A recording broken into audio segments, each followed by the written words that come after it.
Hello बच्चों, आपका फिर से राजू क्लासेस में आपका स्वागत है। आज का वीडियो है आपका भूगोल खंड ख इकाई 2 आपदा प्रबंधन और बाढ़ और सुखाड़। तो बुक में जितने प्रश्न लघु और दीर्घ हैं वो लेकर मैं आया हूँ। अब चलिए स्टार्ट करते हैं।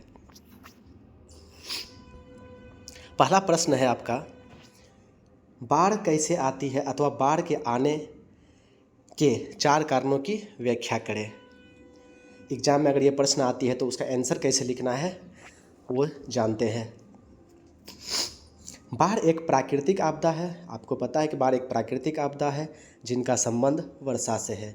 जब मानसूनी वर्षा अत्यधिक होती है तो नदियों के जल स्तर में उफान आ जाता है और बाढ़ की स्थिति उत्पन्न होती है। बाढ़ आने के 4 कारण क्या है? तो बाढ़ आने के 4 कारण इस प्रकार हैं। 4 कारण आपको इसी तरह से लिखना है ऑप्शन दे के। हिम नदियों का अधिक पिघलना, हिम मतलब बर्फ, नदी में अत्यधिक जल की वृद्धि। नंबर 3, लंबे समय तक तेज होने वाली अत्यधिक बारिश और बांध बैराज या डैम का बनना। अगला प्रश्न चलते हैं, बाढ़ से होने वाली हानियों की चर्चा करें। बाढ़ जब आती है तो उस समय क्या क्या हानि होती है हम लोगों को वो लिखना है। तो आंसर में कैसे लिखना है आपको? तो आंसर में लिखना है बाढ़ से होने वाली अनेक हानियाँ हैं। बाढ़ के कारण आम जनजीवन अस्त व्यस्त हो जाता है। आप लोग देखते होंगे कि जब गांव में बाढ़ आती है तो किस तरह से लोग इधर उधर करने लगते हैं कहाँ। दूसरा है मनुष्य, वनस्पति एवं अन्य जीव जंतुओं के प्राणों की क्षति होती है। तीसरा होता है खेतों में लगे फसलों की बर्बादी होती है। जब बाढ़ आती है तो जिस खेत में फसल लगी रहती है वो डूब जाती है। परिवहन एवं यातायात सुविधाओं में बाधा आती है। इससे महामारी भी फैलती है। जब बाढ़ जाती है तो अनेकों बीमारियां छोड़ के जाती है तो वो महामारी ही होती है।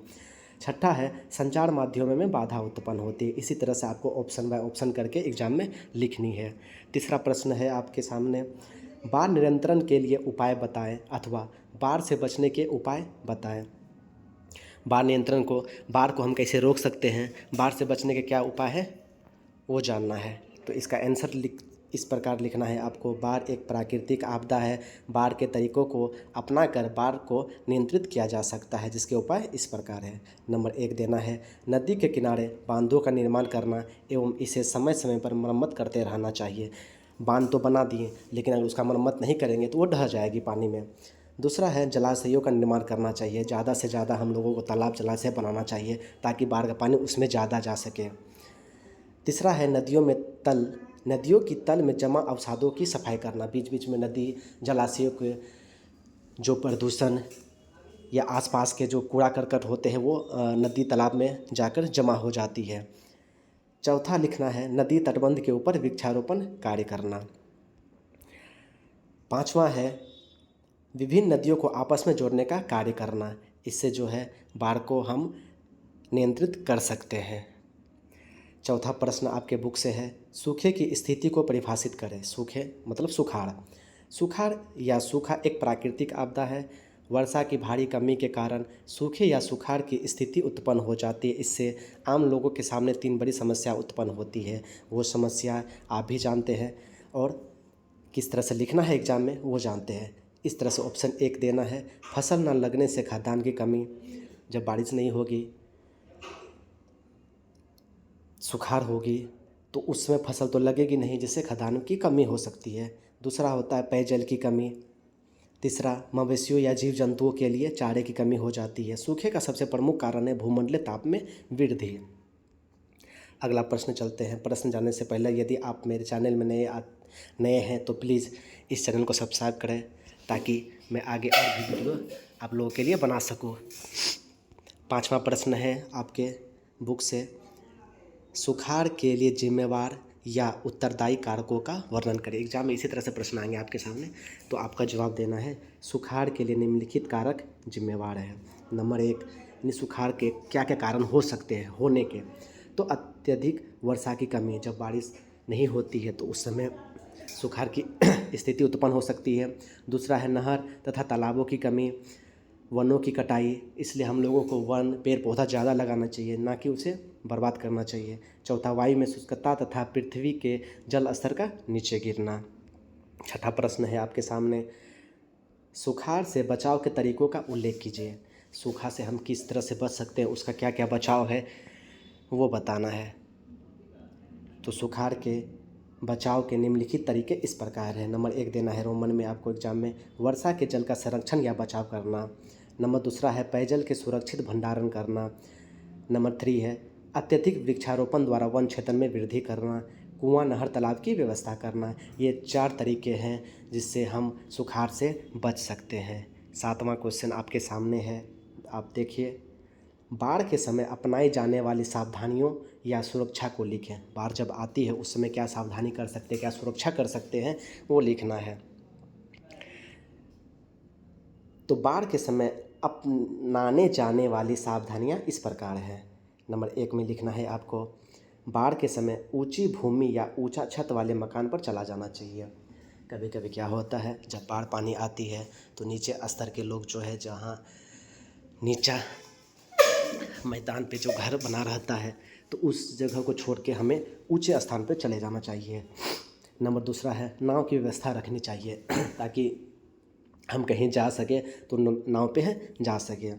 3 है घर के सामानों या मवेशियों को सुरक्षित स्थान पर रख देना चाहिए। बाढ़ के समय अत्यधिक हम लोग को, आप लोग तो देखे ही होंगे, क्या गांव में जब पानी आती है अचानक अगर आ जाती है तो सामान सब घर में ही रह जाती है, जिससे पानी के कारण बर्बाद खराब हो जाती है।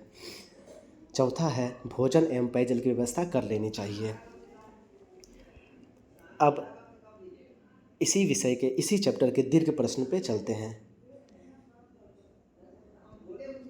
दीर्घ प्रश्न, तो पहला प्रश्न है बिहार में बाढ़ की स्थिति का वर्णन करें।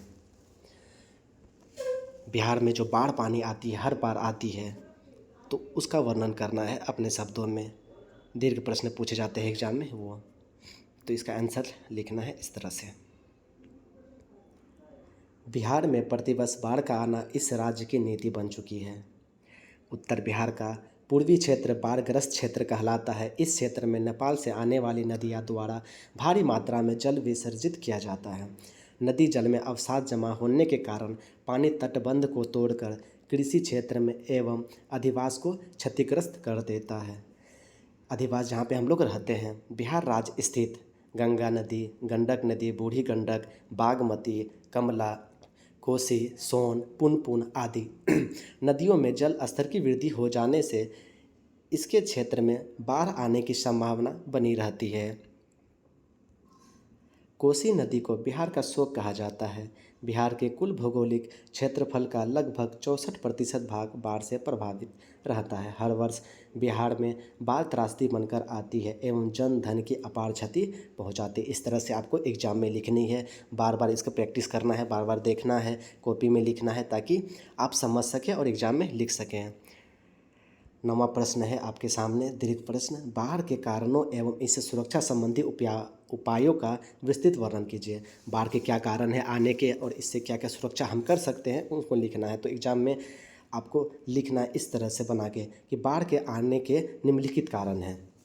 नंबर 1 मानसूनी अत्यधिक वर्षा।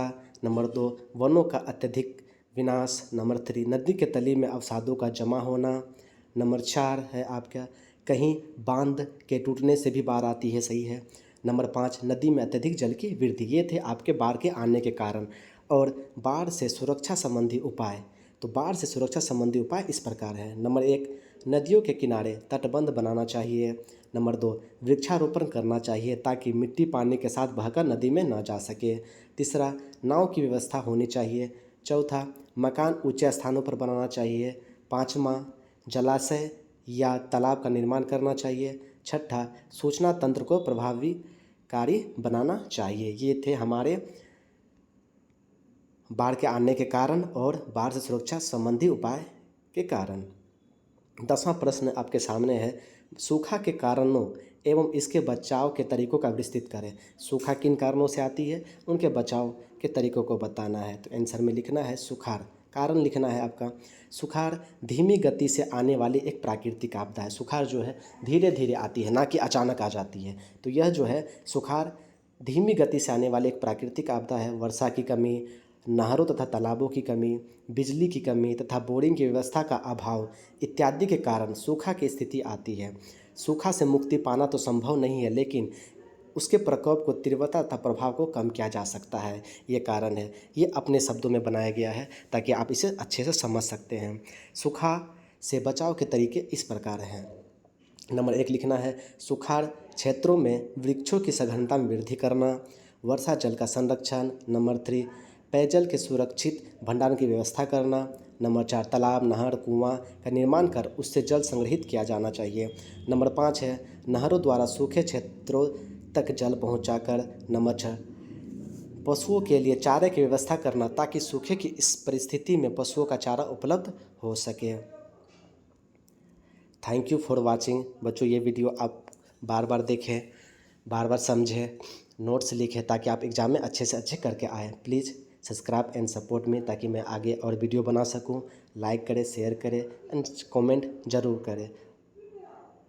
आपका सपोर्ट ही चाहिए हमें ताकि मैं आगे वीडियो और बना सकूं। तो ये वीडियो कैसा लगा प्लीज़ कमेंट करके बताएं। Thank you so much. फिर मिलते हैं अगले क्लास में। इसके अगले क्लास में मैं आपका, ये आपके लघु और दीर्घ प्रश्न थे। अगले क्लास में मैं आपदा प्रबंधन और बाढ़ और सुखाड़ के ऑब्जेक्टिव लेके आ रहा हूँ, VPI ऑब्जेक्टिव। Thank you.